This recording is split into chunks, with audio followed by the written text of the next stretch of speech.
من الشیطان الرجیم بسم اللہ الرحمن الرحیم۔ نویں پارے میں سورہ اعراف میں آیت نمبر 144 سے شروع کرنا ہے، اور اللہ تعالی نے حضرت موسیٰ علیہ السلام کی ایک خواہش کا تذکرہ فرمایا اور یہ کہا کہ انہوں نے اللہ تعالیٰ کے ساتھ اپنا قرب اور تعلق اس وجہ سے ایک چیز کی مزید فرمائش کی اور یہ کہا کہ اللہ میں آپ کو دیکھنا چاہتا ہوں، اے پروردگار اپنی ذات پاک مجھے دکھا۔ اور اللہ تعالیٰ نے اس کے مقابلے میں یہ بات ارشاد فرمائی کہ لن ترانی، تم مجھے ہرگز نہیں دیکھو گے۔ اور اتنی بات کے بعد اللہ تعالیٰ نے ایک چیز یہ بتا دی کہ دیکھو تم اس پہاڑ کی طرف، اور اگر یہ اپنی جگہ پر ٹھہرا رہا تو پھر بات سمجھ میں مزید نکھر کے آ جائے گی اور آپ مجھے دیکھ لیں گے۔ اور اللہ تعالیٰ کی تجلی جب پڑی طور پر تو اللہ تعالیٰ نے یہ فرمایا کہ جعلہ دکن، وہ گر پڑا پہاڑ اور ریزہ ریزہ ہو گیا، ٹکڑے ٹکڑے ہو گیا، اور حضرت موسیٰ علیہ السلام بے ہوش ہو گئے اس واقعے سے۔ یہ مراد نہیں ہے کہ وہ اللہ تعالیٰ کی جو تجلی پڑی اس سے بے ہوش ہو گئے، بلکہ اس واقعے کی وجہ سے بے ہوشی طاری ہو گئی۔ اور جب وہ چونکے ہیں تو انہوں نے کہا کہ اے پروردگار تیری ذات پاک ہے اور میں نے رجوع کیا تیری طرف۔ یہ جو رجوع ہے یہ کوئی ایسی چیز نہیں ہے کہ انہوں نے کوئی گناہ کر دیا ہو اور اس گناہ کے بعد یہ رجعت ہے، بلکہ اللہ کی طرف لوٹنے کی بات ہے، اور انسان کو ہر حال میں اللہ ہی کی طرف لوٹنا ہے۔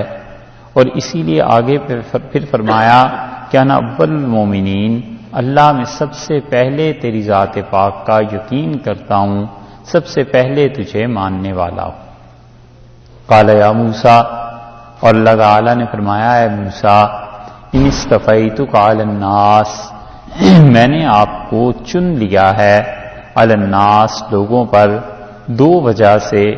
ایک تو بے رسالاتی، میرا پیغام آپ تک پہنچا، ایک تو یہ کہ آپ میرے رسول ہیں، اور اس سے معلوم ہوتا ہے کہ پورے انسانوں میں انبیاء علیہ السلام جو ہوتے ہیں اور رسول جو ہوتے ہیں علیہ السلام، وہ اللہ کے چنے ہوئے بندے ہوتے ہیں۔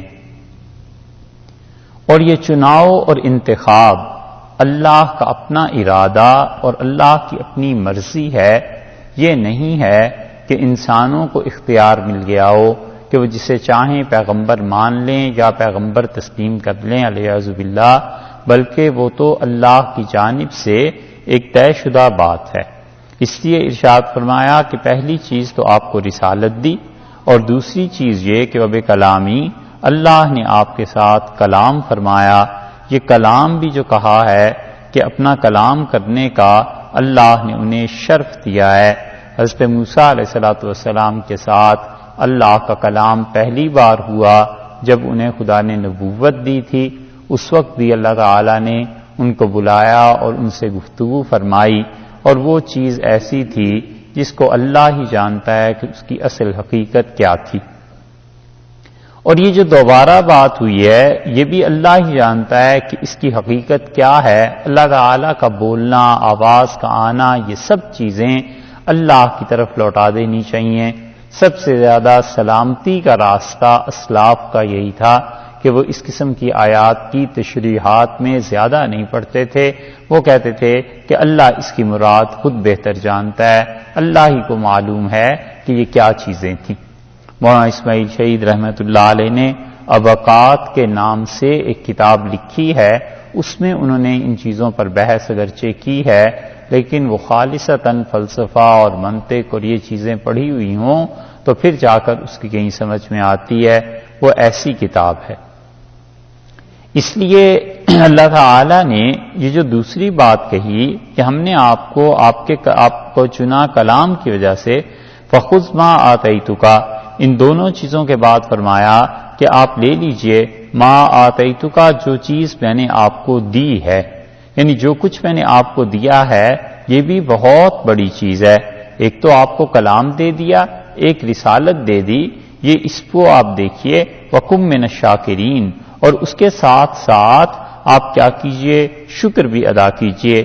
یہاں رسالت اور کلام کے درمیان ایک واو آیا ہے، اس کا مطلب یہ ہے کہ یہ دونوں الگ الگ چیزیں ہیں، اور حضرت موسیٰ علیہ السلام میں ان دونوں چیزوں کو اللہ نے جمع کر دیا کہ رسالت بھی ہوئی اور کلام بھی ہوا۔ اور یہ ضروری نہیں ہے کہ خدا جسے رسالت دے اس کے ساتھ کلام بھی کرے، کہ جس کے ساتھ خدا کا کلام ہو جائے وہ رسول بھی ہو جائے، دونوں چیزیں الگ الگ ہیں۔ اللہ تعالیٰ کا کلام فرشتے کے واسطے سے ہوتا ہے، اور فرشتے کے واسطے سے ہو جائے کسی عام انسان سے، اور اللہ تعالیٰ اس کی طرف فرشتے کو بھیج دیں اور فرشتہ آ کے اسے کوئی بات کرے، تو یہ ضروری نہیں ہے کہ وہ رسول ہو، اگرچہ وہ جو پیغام ہے وہ 100% سچ ہو اور ہونا ہی چاہیے، اور پھر اس کے ساتھ ساتھ فرشتہ اللہ ہی کی جانب سے بھی آیا ہو، تو ضروری نہیں ہے کہ وہ رسول ہی بن جایا کرے۔ آپ اس کی مثال حضرت مریم کی دیکھ سکتے ہیں کہ اللہ تعالیٰ نے ان کے لیے پیغام بھیجا، پیغام آیا، اور اس کے باوجود وہ رسول تو نہیں ہو گئی، وہ تو اللہ کا ایک پیغام تھا، سچا پیغام ان تک پہنچا، وہ آگے کا واقعات جو فرشتہ کہہ رہا تھا وہ سچ ہوئے۔ اس کے باوجود رسالت اور چیز ہے اور خدا کی ہم کلامی اور چیز ہے۔ اسی طرح سورہ شورا کے آخر پہ اللہ تعالیٰ نے بتایا ہے کہ اللہ اپنے بندوں سے کلام کرتا ہے وحی کے ذریعے یا فرشتوں کے ذریعے، او من وراء حجاب، اور اللہ پسے پردہ گفتگو کرتا ہے، پردے کے پیچھے سے خدا تعالی بات کرتا ہے۔ تو یہ سب صورتیں امت میں اولیاء اللہ کے ساتھ بھی واقع ہو سکتی ہیں، مگر نبوت اور رسالت ایک الگ باب ہے، یہ چیزیں ایک الگ ہیں۔ اور دوسری بات یہ رہ گئی کہ رسالت اللہ تعالی نے دی اور کلام نہیں کیا۔ ایسے انبیاء علیہ السلام بھی مل جائیں گے جنہیں اللہ نے رسالت دی اور براہ راست خدا نے ان سے کلام نہیں کیا، وہی بھیج دی، فرشتے کو بھیج دیا، لیکن رسالت کے باوجود کلام نہیں ہے۔ تو دونوں چیزوں میں فرق ہو گیا، رسالت میں اور کلام میں، اسی لیے اسے الگ الگ ذکر کیا ہے کہ رسالت الگ چیز اور اللہ کا کلام الگ چیز۔ تو ارشاد فرمایا کہ یہ چیز لے لیجئے، آپ اس پہ قائم رہیے جو تورات ہم نے آپ کو دی ہے، وَکُن مِّنَ الشَّاکِرِین، اور شکر کرنے والے اللہ کے بندے بن جائیں۔ اور یہی چیزیں حضور اقدس صلی اللہ علیہ وسلم میں بھی اللہ نے جمع کر دیں، اللہ نے انہیں رسالت بھی دی اور اللہ تعالی نے ان کے ساتھ کلام بھی فرمایا۔ اور اس کے بعد اللہ تعالی نے فرمایا وَكَتَبْنَا لَهُ، اور ہم نے اس کے لیے لکھ دیا۔ اس کے لیے سے مراد یہ ہو کی ضمیر حضرت موسیٰ علیہ السلام ہی کی طرف لوٹ رہی ہے کہ وَكَتَبْنَا لَهُ، اور ہم نے اس کے لیے لکھ دیا، یعنی ہم نے لکھ دیا حضرت موسیٰ علیہ السلام کے لیے فی الالواح، تختیوں میں۔ یہ لوح کی جمع ہے الواح، اور الواح کا لفظ یہاں پہ اس لیے استعمال کیا تختیوں کا کہ حقیقت میں جو تورات دی گئی تھی وہ تختیاں تھیں، اور ان تختیوں کے متعلق فرمایا ہے کہ ہم نے ان کے لیے اس میں لکھ دیا تھا، اور یہ تختیاں پھر ٹوٹ گئیں یا تختیاں سلامت رہیں۔ تورات میں تو یہ آتا ہے کہ تختیاں ٹوٹ گئیں، مگر قرآن نے یہ بتایا ہے کہ یہ چیز سلامت رہی تھی۔ آگے چل کے ایک لفظ پہ بات آتی ہے، اور ارشاد یہ فرمایا اس کے بعد کہ من کل شیء، یہ من جو ہے یہ مزید کے معنی میں یہاں آ رہا ہے، تاکید کے لیے آ رہا ہے کہ ہم نے ان تختیوں میں ہم نے جو کچھ لکھا تھا ان تختیوں پر ہر چیز ہم نے اس کو لکھ دیا جو ہدایت دینی تھی حضرت موسیٰ علیہ السلام کے لیے تختیوں میں۔ من کل شیء، ہر چیز وہ کیا اللہ نے لکھ دی تھی، موعظۃً، ایک تو سمجھنے کی باتیں لکھ دی تھیں، واعظ کہتے ہیں نا نصیحت کو، تو اس کا مطلب موعظہ یعنی نصیحت کی چیزیں ہم نے اس پہ لکھ دی تھیں، وتفصیلاً، اور دوسری چیز ہر چیز کا بیان لکھ دیا تھا، لکل شیء، ہر ایک چیز کی ہم نے ایک تفصیل بھی لکھ دی اور اس کے ساتھ ساتھ ہم نے اس چیز کا بیان بھی لکھ دیا۔ یہ جو لکل شیء کے لفظ یہاں پر آئے ہیں یہ بدل ہے، اصل میں موعظہ اور تفصیل کا بیان کیا جا رہا ہے کہ واعظ اور نصیحت کی چیزیں بھی اور تفصیل ہم نے لکھ دی کہ تم نے کن کن چیزوں پر عمل کرنا ہے۔ یہودیوں کو اللہ تعالیٰ نے حلال اور حرام یہ سب کی سب چیزیں بتا دیں کہ کیا چیزیں تمہارے لیے جائز ہیں، کیا چیزیں تمہارے لیے ناجائز ہیں، اور یہ چیز چلی ہے یہودیوں میں بہت زیادہ، حلت اور حرمت کے احکامات، پھر اس تورات کی شرح ہوتی رہی، پھر ہر زمانے میں تورات کے جو فقیہ تھے، تورات پر جو عمل کرنے والے لوگ تھے، انہوں نے ان چیزوں کی تشریحات کی ہیں، اور وہ تشریحات اب اگر آپ دیکھیں تو وہ تالمود کی صورت میں آپ کو مل جائیں گی کہ ایک ایک چیز پر پھر انہوں نے اجتہاد کیا، اس پہ لکھا، انہوں نے بتایا کہ اللہ تعالیٰ کی مراد کیا ہے اور خدا نے اس میں کیا کیا چیزیں کہی ہیں۔ یہ الگ بات ہے کہ انہوں نے اللہ کے کلام میں تحریف بھی کی، اور یہ الگ بات ہے کہ خدا کے کلام کو انہوں نے بگاڑا بھی اپنی جگہ سے علیہ باللہ، مگر یہ تالمود میں فقہی مسائل ملتے ہیں، یہ سب کی سب چیزیں یہ تفصیلات لکھی ہیں۔ فخذھا بقوۃ، اللہ نے فرمایا ہے کہ جتنی بھی تفصیلات اور جو چیزیں ہیں ان کو پکڑ لو زور سے۔ زور سے مطلب یہ ہے کہ ان پر سختی سے عمل پیرا ہو جانا، استقامت اختیار کرنا اور ان چیزوں کو نہ چھوڑنا۔ ہوتا یہی ہے کہ اللہ کا کلام اس میں اجمال ہوتا ہے اور اس کی تشریح انبیاء علیہ الصلوۃ والسلام کیا کرتے ہیں، اور نبوت جب نہیں ہوتی تو پھر اس کلام میں اجتہاد ہوتا ہے اور اجتہاد سے اس کلام کو سمجھا جاتا ہے۔ تو اجتہاد سے سمجھا جاتا ہے اس کلام کو۔ تو رسول اللہ صلی اللہ علیہ وسلم کے ہاں بھی یہی ہوا کہ سب سے پہلے تو اللہ کی کتاب نازل ہوئی اور حضور اقدس صلی اللہ علیہ وسلم نے اس کی تشریح کی، اور اللہ تعالیٰ کو بھی معلوم تھا کہ یہ کلام اور یہ قرآن پاک چونکہ چلنا ہے قیامت تک، اس لیے حدیث کی حفاظت بھی اللہ تعالیٰ نے کی۔ اگر حدیث کی حفاظت نہ ہوتی تو دین کچھ کا کچھ بنا ہوا ہوتا۔ یہ ایک نیچرل چیز تھی، اللہ کو بھی معلوم تھا کہ رسول اللہ صلی اللہ علیہ وسلم آخری نبی ہیں، لہٰذا یہ ضروری تھا کہ حدیث کا تحفظ ہو جاتا، اور اللہ نے اس کے لیے ایسے اسباب اور سامان کر دیے کہ محدثین نے صدیوں اس پر محنت کی ہے اور سب کی سب چیزیں لوگوں کے سامنے کھول کر رکھ دیں اور بیان کی۔ اسی لیے جو لوگ درمیان میں حدیث کو نکالنا چاہتے ہیں وہ دوسرا ان کا گمراہی کی بات اور نظریہ آپ دیکھیں گے کہ وہ کتاب کی تشریح خود کرنا چاہتے ہیں اور وہ کتاب کو خود سے سمجھنا چاہتے ہیں کہ حدیث کو نکال دیں بیچ میں سے اور اللہ کی کتاب کو وہ خود سمجھیں۔ نبی کریم صلی اللہ علیہ وسلم نے اس چیز سے اسی لیے اس خطرے کو محسوس فرما لیا تھا، اور آپ نے صراحت کی اس بات کی کہ دیکھو جو چیزیں مجھ پر نازل ہوئی ہیں یہ بھی ہیں، یعنی قرآن اللہ کی کتاب، اور ایک چیز رسول اللہ صلی اللہ علیہ وسلم نے فرمایا اللہ نے مجھے اور بھی دی ہے، اور وہ چیز رسول اللہ صلی اللہ علیہ وسلم کی مراد حدیث تھی۔ اسی لیے صحابہ کرام رضی اللہ عنہم میں بھی یہ بات پائی جاتی تھی کہ وہ حدیث کا تحفظ کرتے تھے۔ حضرت عمران رضی اللہ عنہ کے متعلق آتا ہے، اور عمران رضی اللہ عنہ صاحب کرامت صحابہ کرام رضی اللہ عنہ میں سے تھے۔ رسول اللہ صلی اللہ علیہ وسلم کے ساتھ جتنے صحابہ رضی اللہ عنہ تھے کیا سب کے حالات محفوظ ہیں؟ ایسے تو نہیں۔ 1,00,000 سے زیادہ کی روایت ملتی ہے حجۃ الوداع کہ 1,00,000 سے زیادہ افراد اس وقت موجود تھے، مگر بچے کتنے؟ کن کی روایات امت تک پہنچی؟ ان میں صرف نام بھی اگر شمار کر لیے جائیں تو وہ 9,000 اور چند سو بنتے ہیں، 10,000 سے بھی کم بنتے ہیں۔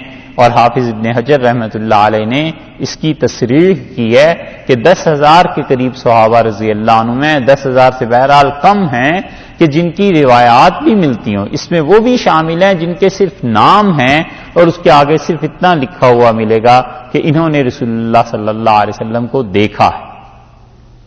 پھر رہ گئے وہ جو صاحب روایت ہیں، وہ اس سے بھی کم ہے، اور جن کی روایات بہت زیادہ ہیں وہ تو بالکل چند ایک گنے چنے صحابہ رضی اللہ عنہ میں. تو اس لیے سب صاحب کرامتوں یہ بھی نہیں پتہ چل سکتا. حضرت عمران رضی اللہ عنہ صاحب کرامت صحابہ کرام رضی اللہ عنہ میں سے تھے، اور وہ اپنی کرامت کا ایک مرتبہ انہوں نے بتایا کہ میری جب صبح آنکھ کھلتی تھی تو اللہ کے فرشتے کھڑے ہوتے تھے مجھ سے مصافحہ کرنے کے لیے، اور فرمایا اب یہ حالت ہو گئی ہے. ایک علاج انہوں نے کیا اور انہوں نے کہا مجھے یہ حدیث ملی نہیں تھی تو اس لیے میں نے اس پہ عمل نہیں کر سکا، اور اب یہ حالت ہے کہ وہ فرشتے نہیں آتے. پھر ان کے پاس فرشتے آنے لگے تھے جب اس حدیث پہ انہوں نے عمل کر لیا. تو لمبی روایات ہیں. بہرحال حضرت عمران رضی اللہ عنہ نے بھی یہ بات کہی. ان سے کسی آدمی نے کہا ہم جب بھی آپ کے پاس آتے ہیں رسول اللہ صلی اللہ علیہ وسلم کی باتیں سننے کو ملتی ہیں، آپ ہمیں قرآن کیوں نہیں سناتے؟ تو حضرت عمران رضی اللہ عنہ سے سمجھایا اور انہوں نے کہا کہ قرآن میں یہ چیزیں ہیں، اصول کی باتیں ہیں، اس کی تشریحات تمہیں رسول اللہ صلی اللہ علیہ وسلم کے طرز عمل میں ملیں گی. اور آخری جملہ انہوں نے بڑا اچھا اسے کہا. انہوں نے فرمایا کہ واللہ ما نرید بالقرآن بدلا، اللہ کی قسم ہم بھی قرآن کے علاوہ کوئی اور کتاب نہیں چاہتے، ولیکن نرید من هو اعلم بالقرآن، مگر ہم اس ذات کو کیسے چھوڑ سکتے ہیں جو قرآن کی سب سے زیادہ شرح کرنے والی تھی، جو قرآن کو سب سے زیادہ سمجھنے والا تھا. تو ہوتا یہی ہے کہ انبیاء علیہ الصلوۃ والسلام ان پر جب وحی نازل ہوتی ہے تو وہ وحی میں اجمال ہوتا ہے، اور تفصیل جو اللہ تعالیٰ نے فرمائی ہے تفصیل کی بھی تفصیل پھر ہو جاتی ہے. حق تعالیٰ شانہ نے فرمایا ہے کہ ہم نے ان سے کہا کہ دیکھو اس پر سختی سے عمل کرو. تو مطلب یہ ہے کہ انبیاء علیہ السلام تشریح کرتے ہیں، اور انبیاء علیہ السلام کی تشریحات کے بعد پھر اجتہاد کا منصب آ جاتا ہے کہ مجتہدین اس کی تشریح کیا کرتے ہیں اور وہ بتاتے ہیں کہ اس کلام میں کیا کیا چیزیں ہیں. اور اجتہاد کی بنیاد اصل میں تو کتاب و سنت ہی ہوتی ہیں اور وہی رہی ہیں اس امت میں. پھر فرمایا کہ وَأْمُرْ قَوْمَكَ، اور اس کے ساتھ ساتھ اپنی قوم کو حکم کیجئے، اپنی قوم کو بتائیے کہ وہ لوگ اس پر عمل کریں، اپنی قوم کو بتائیے کہ وہ لوگ اس پہ اللہ کی جو کتاب ان پر نازل کی گئی ہے اس کو پکڑے رہیں، اور یاخذوا بِأَحْسَنِهَا، اور اب اپنی قوم سے کہیے کہ پکڑے رہیں، سختی سے عمل پیرا ہو جائیں، بِأَحْسَنِهَا، اس کتاب کی بہتر باتوں پر. تو تورات کی تو ساری باتیں بہتر تھیں، جو نازل ہوا تھا سارا ہی کلام بہتر تھا. تو پھر اللہ تعالیٰ نے یہ کیوں فرمایا کہ اس کی اچھی باتوں پر عمل کریں؟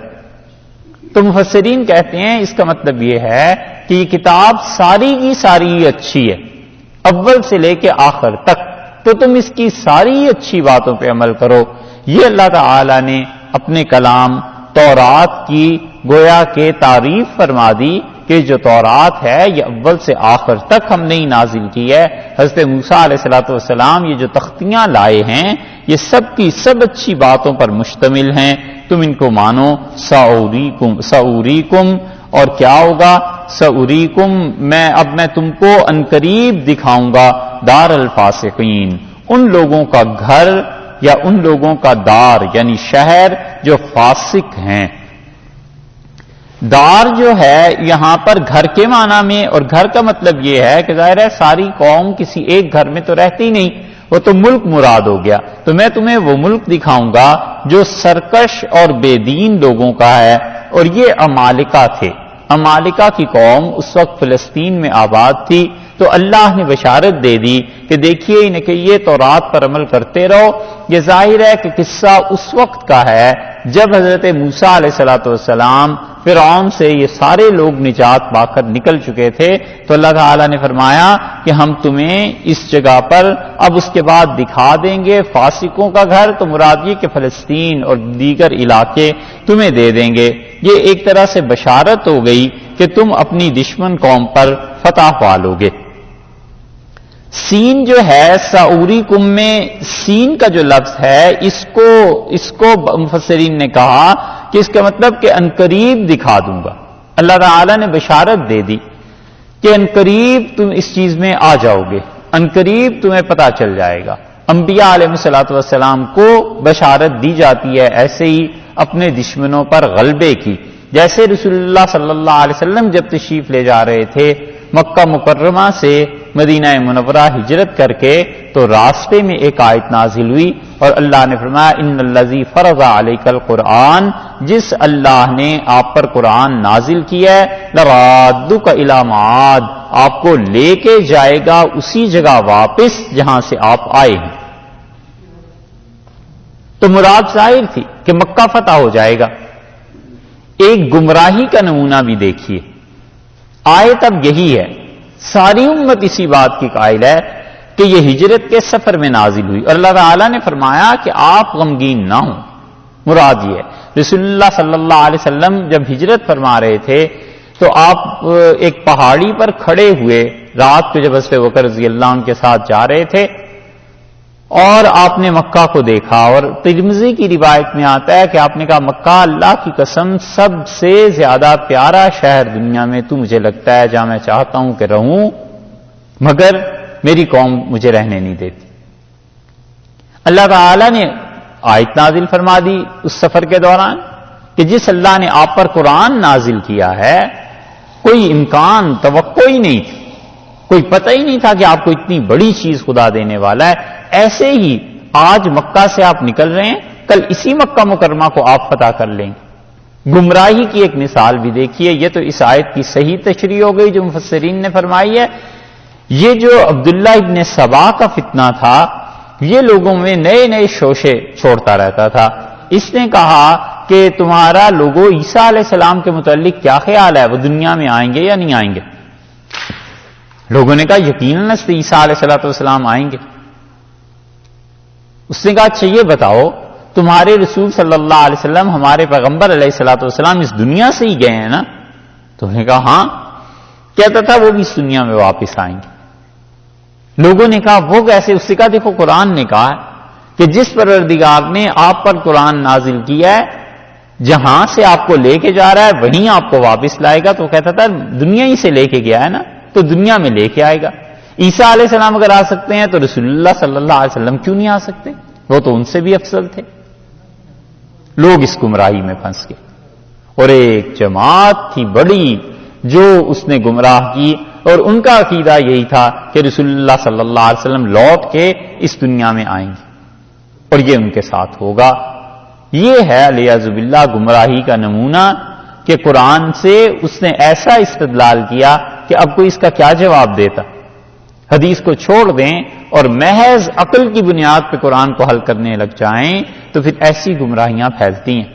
تو رسول اللہ صلی اللہ علیہ وسلم کو بھی اللہ نے بشارت دی تھی کہ آپ پلٹ کے جائیں گے، مکہ مکرمہ فتح ہوگا اور دیکھیے آپ کو وہ خدا تعالیٰ وہ جگہ دے دے گا.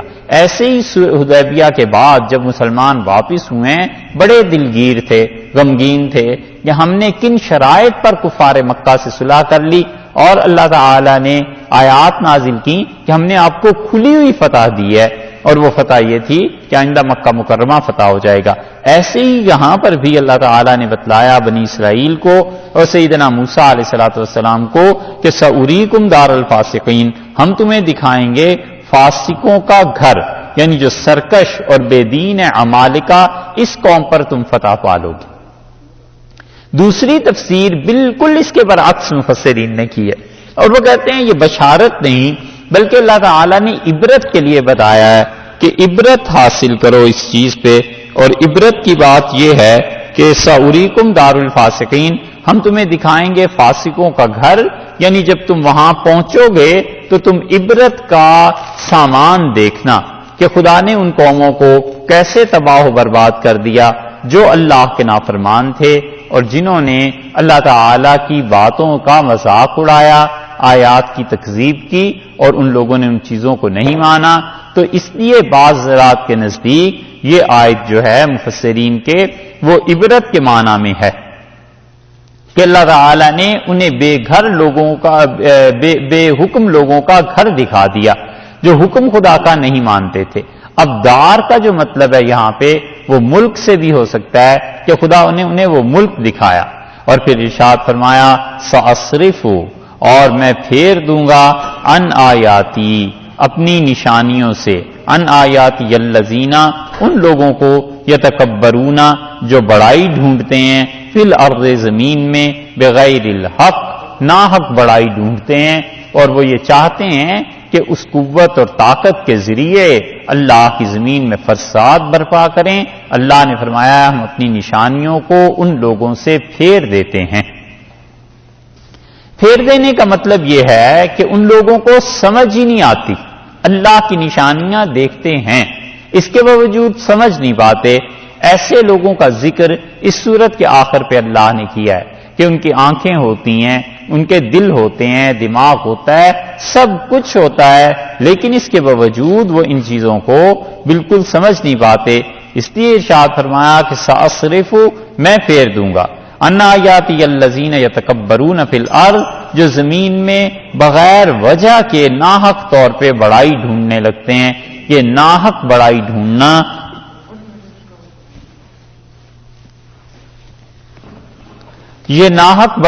ڈھونڈنا یہ اس بات کی دلیل ہے کہ انسان زمین میں جب سر اٹھا لیتا ہے اور جب وہ ایسی حرکتیں کرنے لگتا ہے جو کبر سے ناشی ہیں، کبر سے جن کا تعلق ہے، تو اسے حق کے سمجھنے کی توفیق نہیں ہوتی، اور اللہ تعالی حق کو اس سے ہٹا لیتا ہے باوجود سارے حواس کے۔ اس کے باوجود اس انسان میں حق کو قبول کرنے کی صلاحیت یہ چیزیں نہیں رہتی۔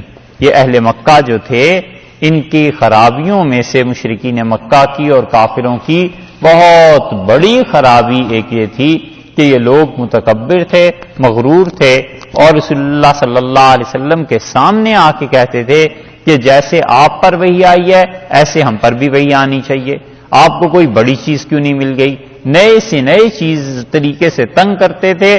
تو اللہ نے جگہ جگہ کبر کی مذمت بیان کی ہے کہ متکبر لوگ جو ہوتے ہیں ان سے ہم اپنی نشانیوں کو ہٹا لیتے ہیں، یعنی وہ ان نتائج تک نہیں پہنچتے جو نتائج برآمد ہونے چاہیے تھے۔ ان چیزوں کو دیکھ کر جو نصیحت حاصل ہونی چاہیے تھی وہ ان نصیحتوں تک نہیں پہنچتے۔ وَإِن يَرَوْا كُلَّ آیَةٍ اور اگر وہ دیکھ لیں ساری نشانیاں، لا یؤمنوا بہا وہ ان چیزوں کا یقین نہیں کریں گے۔ اللہ تعالیٰ ایک ایک معجزہ ان کی خواہش کے مطابق انہیں دکھا بھی دے تو بھی یہ لوگ نہیں مانیں گے، اس لیے کہ بنیادی طور پر دماغ میں یہ بات پہلے سٹیپ میں بیٹھ گئی کہ حضور اقدس صلی اللہ علیہ وسلم علیہ باللہ یہ آدمی جھوٹا ہے، یہ آدمی اللہ کے معاملے میں گڑبڑ کرتا ہے۔ تو جب پہلے سے انسان یہ دماغ بنا لے، پھر اس انسان کی حقانیت کے جتنے بھی دلائل آ جاتے ہیں ان دلائل کو وہ اسی رنگ میں دیکھتا ہے، اور نتیجہ اس کا یہ نکلتا ہے کہ وہ ہدایت سے محروم رہ جاتا ہے۔ اس لیے بہت بڑی باطن کی بیماریوں میں سے ایک بیماری ہے اعتراض کرنا، کہ ہر چیز پر اعتراض، ہر چیز پر اعتراض۔ یہ اعتراض اتنی بری چیز ہے کہ آسمان کی برکتوں سے، وحی کی برکتوں سے انسان کو محروم کر دیتا ہے۔ صحابہ کرام رضی اللہ عنہ کے سامنے رسول اللہ صلی اللہ علیہ وسلم کی شخصیت اتنی زیادہ تھی، اتنی کافروں کے سامنے نہیں تھی، کیونکہ 24 گھنٹے اٹھنا بیٹھنا صحابہ کرام رضی اللہ عنہ کا تھا۔ رسول اللہ صلی اللہ علیہ وسلم کے معاملے کو وہ صاف دیکھتے تھے، لیکن ان لوگوں کے دلوں میں کوئی شک نہیں تھا، کوئی اعتراض نہیں تھا۔ تو نتیجہ یہ کہ ہر بات کو وہ پازیٹو سائڈ سے لیتے تھے، پازیٹیولی سوچتے تھے کہ اچھا یہ بات ہے، یہ اللہ کی رحمت ہے، یہ بات رسول اللہ صلی اللہ علیہ وسلم نے بیان کی، اس سے ہمارے علم میں اضافہ ہوا۔ حضرت عبداللہ ابن عمر رضی اللہ عنہ کی روایت میں آتا ہے، انہوں نے کہا رسول اللہ صلی اللہ علیہ وسلم کے زمانے میں ہوا تیز چلتی تھی، اس سے بھی ہمیں علم حاصل ہوتا تھا۔ مطلب یہ کہ خدا کی نشانیاں، اس سے خدا پر ایمان، اعتقاد، یہ چیزیں بڑھتی تھیں۔ اور جب آدمی اعتراض کی روش اپنا لے کہ دیکھ کر بس اعتراض کرنا ہی کرنا ہے ہر صورت، تو نتیجہ اس کا یہ نکلتا ہے کہ پھر وہ حق سے پھر جاتا ہے، اور پھر وہ سچائی کی چیزیں بھی اس میں سمجھ میں نہیں آتی۔ اس لیے یہ باطن کی یہ جو بیماری ہے، اعتراض کرنا ہر ایک چیز پہ، انسان کو اس پر قابو پانا چاہیے۔ اور قابو اس طرح سے پا لینا چاہیے کہ جن چیزوں کے متعلق انسان سے کوئی پوچھ نہیں ہونی، خام خواہ ہر چیز پر اعتراض نہ کرے۔ بہت سی چیزیں جس کے متعلق ہم سے پوچھا ہی نہیں جائے گا، اب اس پہ اعتراض کی کون سی آخر ایسی بات ہے؟ مت کرے اعتراض۔ جن لوگوں سے کوئی تعلق ہی نہیں ہے ان پہ اعتراض نہ کرے۔ اسی طرح بہت سے اعمال لوگوں کے مجبوری کے درجے میں ہوتے ہیں، وہ مجبوری کے درجے میں کوئی کام کر رہا ہے، اب اس پر اعتراض کرنا کہ یہ کام کیوں تم ایسے کر رہے ہو، یہ ٹھیک چیز نہیں ہے۔ اس کو ہوگی کوئی عذر، اس کو مجبوری ہوگی اور اپنے عذر کی وجہ سے ایسے کرتا ہے، اسے چھوڑ دینا چاہیے۔ یہ چیز صحابہ کرام رضی اللہ عنہم کو بھی رسول اللہ صلی اللہ علیہ وسلم نے سکھائی تھی، اور نبی کریم صلی اللہ علیہ وسلم نے بلا وجہ کے اعتراضات پر بڑی ناراضگی کا اظہار فرمایا۔ اور اس کی مثال وہ بھی ملے گی کہ جب ایک آدمی پر حد جاری کی گئی تو لوگوں نے بلا وجہ اس بات کو اچھالا، تو رسول اللہ صلی اللہ علیہ وسلم نے فرمایا لوگ اس کے بارے میں بات کر رہے ہیں، اور آپ نے فرمایا میں اللہ کی قسم اپنی آنکھوں سے دیکھ رہا ہوں کہ وہ جنت کی نہروں میں غوطے لگا رہا ہے۔ حضرت معاذ رضی اللہ عنہ کے متعلق رسول اللہ صلی اللہ علیہ وسلم نے یہ بات ارشاد فرمائی تھی، کیونکہ حضرت معاذ رضی اللہ عنہ سے ایسا گناہ ہو گیا جس پہ حد جاری ہوئی تھی، لیکن اعتراض اس کے کرنے کی کیا بات تھی؟ اس اعتراض کو رسول اللہ صلی اللہ علیہ وسلم نے برا مانا اور برا جانا۔ حدیث میں آتا ہے کہ رسول اللہ صلی اللہ علیہ وسلم کے دور میں ہی یہ بات پیش آئی کہ لوگوں نے کسی پہ اعتراض کیا، اور حضرت معاذ رضی اللہ عنہ کے قصے میں، اور لوگ جا رہے تھے رسول اللہ صلی اللہ علیہ وسلم کے ساتھ، اور ایک گدھا مرا ہوا پڑا تھا، تو حضرت صلی اللہ علیہ وسلم نے فرمایا اس کو کھا لو۔ وہ بڑے حیران ہوئے کہ گدھا ویسے بھی حرام اور اوپر سے مرا ہوا، تو حضرت صلی اللہ علیہ وسلم نے فرمایا اسے کھاؤ۔ ان حضرات نے عرض کیا کہ اللہ کے رسول یہ کیسے کھایا جا سکتا ہے؟ رسول اللہ صلی اللہ علیہ وسلم وہ جو تم معاذ کے بارے میں باتیں کر رہے تھے نا، وہ اس سے زیادہ خراب حرکت تھی۔ یہ ہے اعتراض کہ حقیقت کو نہیں سمجھے اور اعتراض کرے۔ اسی لیے عبداللہ ابن مسعود رضی اللہ عنہ پہ جو اعتراضات لوگوں نے کیے تھے، حضرت عمر رضی اللہ عنہ نے سختی سے اس کا رد فرما دیا کہ یہ باتیں نہ کرو، اس طرح کی چیزیں نہیں کہتے۔ حضرت عبداللہ ابن عمر رضی اللہ عنہ جو بیٹے ہیں حضرت عمر رضی اللہ عنہ ہی کے، انہوں نے کوئی ایسی بات کہہ دی کسی کے متعلق، حضرت عمر رضی اللہ عنہ نے کہا صحابہ رضی اللہ عنہ کو بٹھا کے کہ تم مجھے اجازت دو میں اپنے بیٹے عبداللہ کی زبان کٹوا دوں۔ لوگوں نے کہا امیر المومنین چھوڑ دیجئے، یہ ایسی چیز نہیں۔ اب تعزیر جاری کر سکتے تھے حضرت عمر رضی اللہ عنہ، کیونکہ ان کا اختیار تھا، امیر المومنین تھے، حد تو تھی نہیں۔ انہوں نے کہا یہ صحابہ کرام رضی اللہ عنہ کے بارے میں زبان اس نے ایسے کی ہے استعمال، اور اگر تم اس کی اجازت دے دو گے تو بعد میں آنے والے لوگ زیادہ زبان استعمال کریں گے صحابہ رضی اللہ عنہ کے بارے میں، اس لیے میں اس کی زبان پہلے کاٹ دوں تاکہ پتہ چلے۔ تو صحابہ رضی اللہ عنہ نے کہا اللہ کے امیر المومنین، اللہ تعالی نے ایسی چیزوں کو معاف بھی کر دیا ہے اور اللہ کی طرف سے معافی بھی ہے، آپ چھوڑیے ایسی بات نہ کیجیے۔ بنیاد کیا ہے؟ اعتراضات۔ تو جب اعتراضات کرنا شروع کرتا ہے کوئی آدمی تو بنیادی طور پر وہ پہلی اینٹ غلط رکھ دیتا ہے، اب اس کے بعد جتنی بھی عمارت اوپر تعمیر ہوگی وہ سب کی سب غلط ہی جائے گی۔ تو بہت سے لوگ ان کی مجبوری ہے کوئی، اس مجبوری پہ کیا اعتراض کرنا ہے؟ ممکن ہے اللہ کے یہاں اس کے لیے کوئی عذر ہو، اللہ اسے معاف کر دے گا، مگر لوگ اسے معاف نہیں کرتے، اور یہ ہے وہ چیز جو اخلاقیات کی خرابیوں میں سے ہے اور انسان کے اندر کو خراب کر دیتی ہے۔ نتیجہ یہ نکلتا ہے کہ ایسے لوگ کہیں بھی جا کر نہیں ٹک سکتے، کہیں سے وہ ہدایت نہیں پا سکتے، کوئی سورس انہیں اچھے سے اچھا بھی ملے تو بھی انہیں اعتراض جس چیز پہ اعتراض جس چیز پہ اعتراض، تو پھر ہوتے ہوتے انسان حق سے پھر جاتا ہے۔ اللہ نے اسی لیے فرمایا ہے کہ ہم پھیر دیں گے اپنی آیات سے ان لوگوں کو یتکبرون، جو لوگ متکبر ہیں فی الارض زمین میں، بغیر الحق، اور بغیر کسی وجہ کے تکبر کرتے ہیں، یعنی مطلب یہ ہے بغیر الحق کا کہ شدید تکبر ہے، بہت ہی مغرور ہے۔ کس چیز پہ غرور ہے انہیں؟ اگر مال پہ وہ لاکھ دیا ہوا ہے، صحت پہ وہ لاکھ دی ہوئی ہے، جوانی پہ وہ لاکھ دی ہوئی، عہدہ ہے وہ لاکھ دیا ہوا ہے، کس چیز پہ وہ سر اٹھاتے ہیں؟ وَإِن يَرَوْا كُلَّ آیَةٍ لَا يُؤْمِنُوا بِهَا، ہر نشانی دیکھ لیں گے تو بھی ایمان نہیں لائیں گے. ہر نشانی دیکھ لیں، کوئی چیز کہنے کو نہیں رہتی، ہر چیز کا جواب اللہ تعالی نے دے دیا ہے.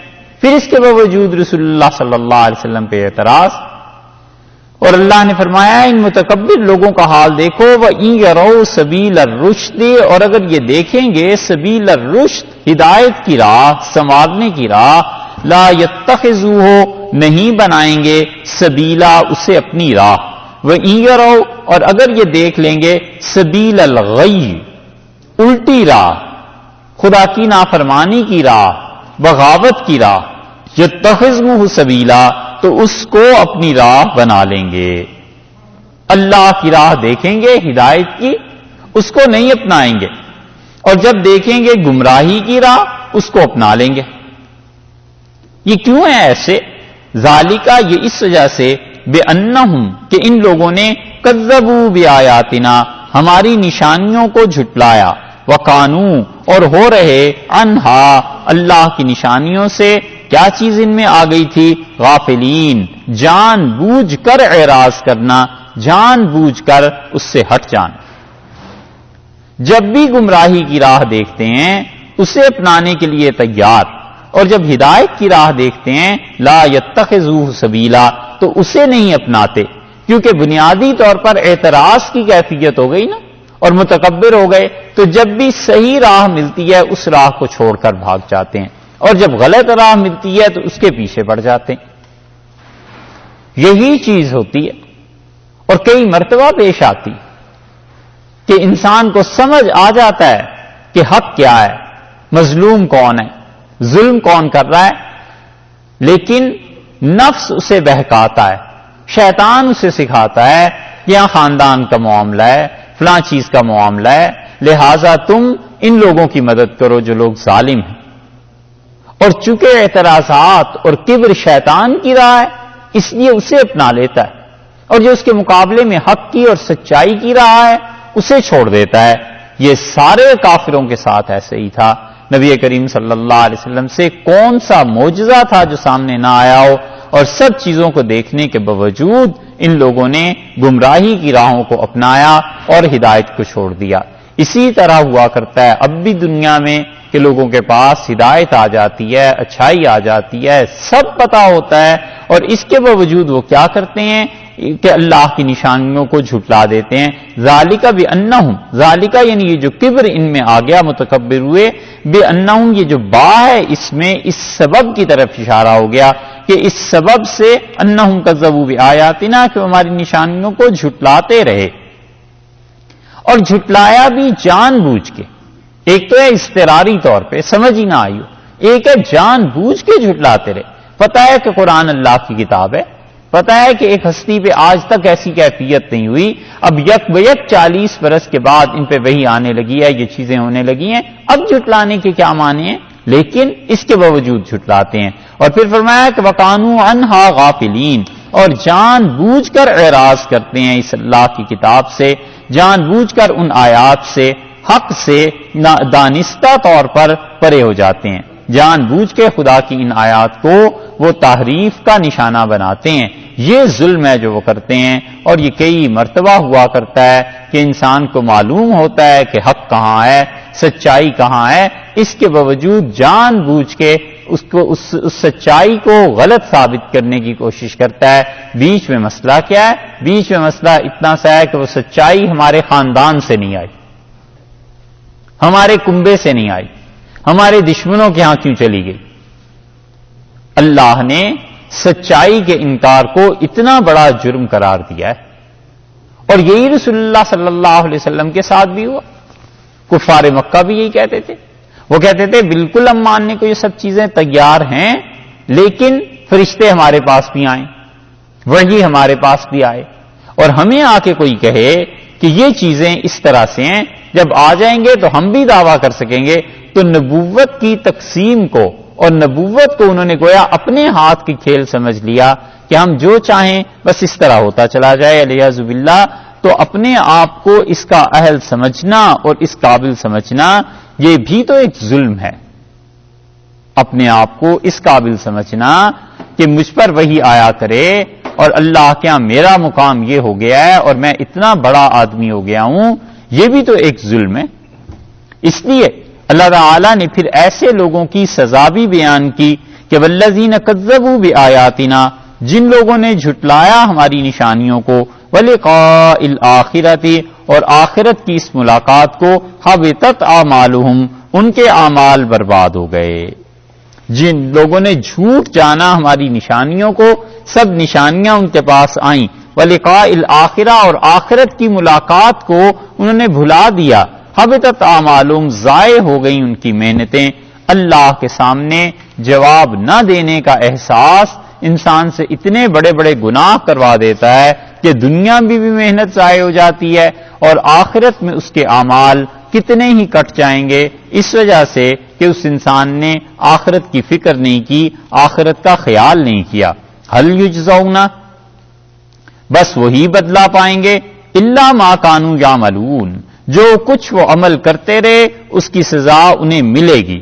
یعنی ان حکموں کی اللہ نے توفیق چھین لی جو محض اپنی عقل سے کرتے رہے اور وحی کو نہیں مانا، وحی کی تکذیب کر دی، وحی کو جھٹلا دیا. اب پیچھے رہ کیا گیا؟ اب تو عقل رہ گئی. اب عقل کی بنیاد پہ جتنے بھی مسائل حل کریں گے بہت مرتبہ ٹھوکر لگے گی. اپنے پاس سے حلال اور حرام کریں گے، اپنے پاس سے ایسی چیزوں کو کریں گے.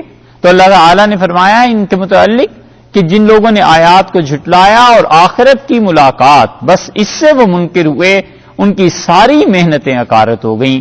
کتنے ہی لوگ ایسے ہیں جو محنت کرتے ہیں دنیا میں اور آخرت میں ان کے ہاتھ میں کچھ آنے والا نہیں ہے، کیونکہ وہ آخرت کے قائل ہی نہیں تھے. قوانین جو ہیں وہ ایکسیپشن کی بنیاد پہ تھوڑا ہی بنا کرتے ہیں، قوانین تو عمومی رجحان پر بنتے ہیں. اور جتنے لوگ بھی آخرت کے قائل نہیں ہیں وہ اپنی زندگی میں ظلم کرتے ہی، کسی کے ساتھ بھی ظلم کریں، ان کی زندگیوں میں چونکہ یہ بات ہوتی ہی نہیں بیچ میں کہ اللہ کے ہاں جواب دینا ہے، نتیجہ یہ کہ اس کے نتیجے میں ظلم مرتب ہو جاتا ہے. اپنے گھر میں ظلم کریں، خاندان پہ ظلم کریں، جب پتہ ہے کہ آگے کوئی ہے ہی نہیں جس نے پوچھنا ہے تو پھر جتنا بھی ظلم کرے، جتنا بڑا عہدہ مل جائے اتنا زیادہ ظلم ہو گیا، جتنے پیسے زیادہ ہو گئے اتنا ظلم ہو گیا. تو یہ ساری چیزیں پھر ایسے ہی چلاتے ہیں. اس لیے قرآن بار بار آخرت کے تصور پہ زور دیتا ہے اور کہتا ہے کہ آخرت کی زندگی کو سمجھو. جب آدمی آخرت کی زندگی کو سمجھنے لگتا ہے تو پھر بہت سی چیزیں چھوڑ دیتا ہے. وہ کہتا ہے اس میں نفس کی آمیزش آ گئی ہے، اس چیز کو چھوڑ دو، یہ چیز ایسی ہے جو نیکی کی طرف لے جانے والی نہیں ہے، اس کو چھوڑ دو. وہ کہتا ہے اپنے آپ کو کہ صبر کرو حتیٰ کہ اللہ تمہارے لیے آسانی کو پیدا کر دے. یہ سب چیزیں انسان اپنے آپ کو بھی سکھاتا ہے نا آخرت کے بھروسے پہ. اور آپ سوچئے جس آدمی کے سامنے آخرت ہے ہی نہیں، وہ کہتا ہے مرنا ہے، مٹی میں مل جانا ہے، کون سا کسی کو جواب دینا، تو ختم ہو گئی بات. اس کا مطلب ہے جو مرضی کرے.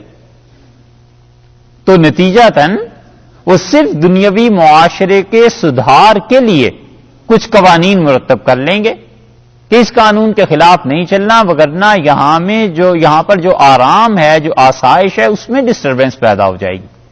اس لیے نہیں کریں گے کہ اللہ نے دیکھا ہے اور اللہ تعالی دیکھ رہا ہے. ایسی قوموں کے ہاں اخلاقیات کا کوئی معیار نہیں ہوتا. اور اس کی آپ ذرا سی تصور اور جھلکی اگر دیکھنا چاہیں تو آپ ان ممالک کو دیکھیے جہاں بجلی چلی جاتی ہے، جہاں ایسے حادثات پیش آ جاتے ہیں تو وہ کچھ بربادی نہیں ہوتی جو ان ممالک میں ہوتی ہے جہاں پہ آخرت کا تصور نہیں ہے. وجہ اس کی بنیادی طور پر یہی ہے کہ وہ مذہب نے جو تصور دیا ہے کہ اللہ کے ہاں جانا ہے، مرنا ہے، یہ چیزیں انبیاء علیہ الصلوۃ والسلام نے سکھائی ہیں یا کسی بھی ریلیجن نے سکھائی ہیں، اس کا وہ احترام کرتے ہی ہیں. اور جن ممالک میں آخرت کا تصور نہیں ہے، مذہب کا تصور نہیں، جھٹلاتے ہیں اللہ کی باتوں کو، آخرت کے منکر ہیں، وہاں پر یہ چیزیں محض اس وجہ سے ہوتی ہیں کہ گورنمنٹ کا قانون سخت ہے یا قانون کی امپلیمنٹیشن ہے یا یہ کہ عدل ہے، یہ سب چیزیں ہیں. ادروائز ان کے ہاں اخلاقیات کا باب ایسے نہیں چلتا. اور یہ بہت بڑا فرق اسی وجہ سے ہے کہ آخرت کا تصور کہاں ہے اور کہاں سے اٹھ گیا۔ حضرت موسیٰ علیہ الصلوۃ والسلام کو اللہ تعالی نے تورات دی، اور پھر ارشاد فرمایا یہاں پر کہ واتخذ قوم موسیٰ، اور حضرت موسیٰ علیہ الصلوۃ والسلام کی قوم نے کیا۔ اس آیت میں سب سے پہلا لفظ تو آیا ہے واو کا، اور واو کا مطلب یہ ہے یہ مطلقاً جمع کے لیے آیا ہے، ترتیب کے لیے نہیں آیا، کیونکہ ترتیب اوپر سے یہ چل رہی ہے کہ اللہ تعالیٰ نے انہیں تورات دی اور اللہ نے فرمایا کہ تورات میں ایسے ایسے احکامات ہیں اور یہ چیزیں۔ اب یہاں آپ دیکھیں آگے اگر تو یہ بات آ رہی ہے کہ حضرت موسیٰ علیہ الصلوۃ والسلام جب طور پر تشریف لے گئے تو ان کے بعد ان کی قوم نے ایک بچڑا بنا لیا، اور بچڑا بنایا ہے جب تو حضرت موسیٰ علیہ الصلوۃ والسلام کے اس آیت کے بعد پھر جب انہیں ندامت ہوئی اس قوم کو تو انہوں نے اللہ سے توبہ بھی کر لی۔ تو یہ تاریخی ترتیب نہیں بنتی، تو اس لیے جو واو ہے یہ مطلقاً جمع کے لیے آیا ہے، یعنی یہ واقعہ بھی سن لو، ایک واقعہ وہ ہوا ہے، ایک واقعہ یہ بھی سن لو۔ قرآن اس لیے ضروری نہیں ہے کہ تاریخی واقعات کو کسی ترتیب سے بیان کرے، کیونکہ قرآن خود تاریخ کی کتاب نہیں، یہ تاریخی اعتبار سے واقعات کی ترتیب سورہ طٰہٰ میں آئی ہے، یہاں نہیں ہے۔ تو یہ جو واو ہے مطلقاً جمع کے لیے ہے کہ اچھا یہ واقعہ بھی ہوا ہے، واتخذ قوم موسیٰ، حضرت موسیٰ علیہ الصلوۃ والسلام کی قوم نے بنا لیا۔ کیا چیز انہوں نے بنا لی؟ قوم موسیٰ کا لفظ بھی جو ہے نا یہ بھی دیکھیے یہ اصل میں تورات کا رد ہے۔ قوم کا لفظ جو یہاں آیا ہے اللہ تعالیٰ نے فرمایا کہ بنی اسرائیل نے بنایا ہے، یہی مراد ہوئی نا کہ بنی اسرائیل نے اس بچڑے کو بنایا ہے، خدا کا شریک علیہ باللہ انہوں نے بنایا ہے۔ تورات بتاتی ہے کہ حضرت ہارون علیہ الصلوۃ والسلام نے یہ بنایا، اور یہ جھوٹ ہے۔ یہ جو خروج کا باب ہے اسے پڑھیں آپ، حضرت موسیٰ علیہ الصلوۃ والسلام کے ساتھ تقابل کرنے کے لیے اگر آپ پڑھیں تو بالکل قرآن کی ساری آیات سمجھ میں آتی ہیں، بلکہ ایک حد تک ضروری ہے کہ اگر کوئی ان آیات کو سمجھنا چاہے تو اس باب کو پڑھے اور غور کرے کہ قرآن نے کس چیز کا یہ رد کیا ہے۔ قرآن نے آخر یہاں قوم کا لفظ کیوں استعمال کیا ہے؟ اس لیے کہ یہ جو 32 چیپٹر ہے اس کا 32nd چیپٹر جو ہے اس آکسیڈس کا، اس میں انہوں نے صراحتاً کہا ہے کہ یہ بنی اسرائیل والے گئے حضرت ہارون کے پاس اور جا کر درخواست کی کہ خدا بنا دیں، تو انہوں نے کہا لے آؤ تم زیورات، اور ان کے زیورات کو پگھلا کر حضرت ہارون نے انہیں خدا بنا کے ایک دیا تھا، لیاذ باللہ۔ بھلا بتاؤ انبیاء علیہ الصلوۃ والسلام کبھی شرک کر سکتے ہیں؟ کبھی ان سے بھی ایسے گناہ ہوتے ہیں؟ تو اس لیے یہاں پر ایک ایک لفظ قرآن نے بائبل کے رد میں نازل کیا ہے کہ جھوٹ بولتے ہیں وہ۔ تو یہاں پر فرمایا کہ قوم موسیٰ علیہ الصلوۃ والسلام کی قوم نے یہ کرتوت کی ہیں، حضرت ہارون نے نہیں کیا۔ من بعدہ، اس آیت میں یہ جو ارشاد فرمایا کہ من بعدہ کہ ان کے بعد، یعنی حضرت موسیٰ علیہ الصلوۃ والسلام کے بعد، یہ جو واقعہ آگے ذکر کر رہے ہیں ان کے طور پر تشریف لے جانے کے بعد یہ بات ہوئی ہے۔ من حلیہم، ان کے زیورات سے، یہ ہم کی ضمیر ظاہر ہے کہ بنی اسرائیلی کی طرف لوٹ رہی ہے کہ بنی اسرائیل کے زیورات سے کیا کیا؟ بچڑا بنا لیا۔ کس نے؟ حضرت موسیٰ علیہ الصلوۃ والسلام کی قوم نے۔ کیا بنایا؟ عجلن، بچڑا، جسدن، ایک جسم تھا، لہو خوار، اور اس کی ایک آواز تھی، اس کی ایک آواز تھی بس، اور انہوں نے وہ بچڑا بنا لیا اور اس کی عبادت کرنے کو لگ گئے۔ تو اللہ تعالی نے یہاں پر یہ جو لفظ کہا ہے نا کہ من حلیہم، ان کے زیورات سے، تو یہ زیورات کہاں سے آئے ان کے پاس؟ بنی اسرائیل کے پاس۔ سارے مفسرین کہتے ہیں کہ یہ زیورات انہوں نے مانگے تھے قبطیوں سے، فرعون کی قوم سے، اور انہوں نے ان سے زیورات مانگ کے کہا کہ ہم ایک جگہ عید منانا چاہتے ہیں، اپنے جو بھی ہوگی ان کا عید کا تہوار، اس کے لیے وہ گئے، اور وہاں جب پہنچے ہیں تو اللہ کا حکم آ گیا کہ آپ بنی اسرائیل کو لے کے نکل جائیے، اور حضرت موسیٰ علیہ الصلوۃ والسلام وہاں سے چل پڑے۔ پہلے سے کوئی پلاننگ ہوتی تو کسی ایسی جگہ پر پہنچتے جہاں پہ راستے میں دریا تو نہ آتا، یہ سمندر تو نہ آتا، یہ چیزیں نہ آتی، اچانک حکم ملا. اور قرآن پاک سے بھی معلوم ہوتا ہے کہ یہ زیورات جو تھے بعض آیات کے اشارات سے کہ یہ زیورات تو تھے سارے ان کے فرعون کی قوم کے مانگے ہوئے تھے. اللہ نے یہاں یہ کیوں کہہ دیا ہے کہ من حلیہم، انہوں نے قوم موسیٰ علیہ الصلوۃ والسلام نے بچڑے کو بنایا ہے اپنے زیورات سے. ان کے زیورات سے مراد یعنی اپنی قوم کے زیورات جو تھے بنی اسرائیل کے، اس سے بنی اسرائیل کا تو یہ مال ہی نہیں تھا. پھر قرآن نے اس کی ضمیر اس طرف کیوں لوٹائی ہے؟ اس سے آپ اندازہ کیجئے جنہوں نے قرآن پاک کی تفاسیر لکھی ہیں کس طرح ایک ایک لفظ پہ غور کرتے تھے کہ اس لفظ کے کیا معنی بنتے ہیں، کدھر جاتی ہے یہ چیز. اعتراضات بھی لکھتے ہیں پھر جواب بھی لکھتے ہیں. اور اب کوئی آدمی اگر پوچھے کسی سے جا کے کہ قرآن کی اس آیت کریمہ پہ یہ اعتراض پیدا ہوتا ہے، آپ اس کا جواب دے دیں، تو لتے لگ جائیں اس کے، لتے لے لیتے ہیں اس کے کہ بس تم تو اسلام سے ہی نکل گئے ہو، تمہیں آخر قرآن پہ اعتراض کیوں ہوا. یہ چیزیں اعتراض اس معنی میں تھوڑا ہی ہے کہ کوئی جھٹلاتا ہے، وہ کہتا ہے اس آیت میں یہ بات سمجھ میں نہیں آتی، تو اگر جواب دینے والے کو نہیں اس کا جواب پتا تو زیادہ سے زیادہ یہ کہہ دے کہ بھائی اس کا علم نہیں. امام بخاری رحمت اللہ نے باب باندھا ہے کہ قول الرجل، آدمی کا یہ کہنا کہ لا ادری میں نہیں جانتا، یہ بھی علم کی حصوں میں سے ایک حصہ ہے. بہت چیزیں ہوتی ہیں، سارا علم تھوڑا ہی کسی کے پاس ہوتا ہے، بہت سی چیزیں نہیں پتا ہوتی. حتیٰ کہ علم آتا ہے تو پتا چلتا ہے کہ جہالت کتنی ہے. تو یہ چیزیں ہوتی ہیں. مفسرین نے اس پہ بحث کی اور کہتے ہیں کہ آخر قرآن نے یہ کیسے کہہ دیا کہ انہوں نے اپنے زیورات سے بنا لیا تھا بچڑا، زیورات تو اس کے تھے. اس کے بعد انہوں نے اس کا جواب بھی دیا ہے اور بڑی اچھی ایک اصول کی بات انہوں نے ثابت کی ہے. وہ کہتے ہیں کہ بنی اسرائیل جب وہاں پر تھے تو مظلوم تھے. یہ دیکھنا چاہیے کہ قوم فرعون کا حال کیا تھا.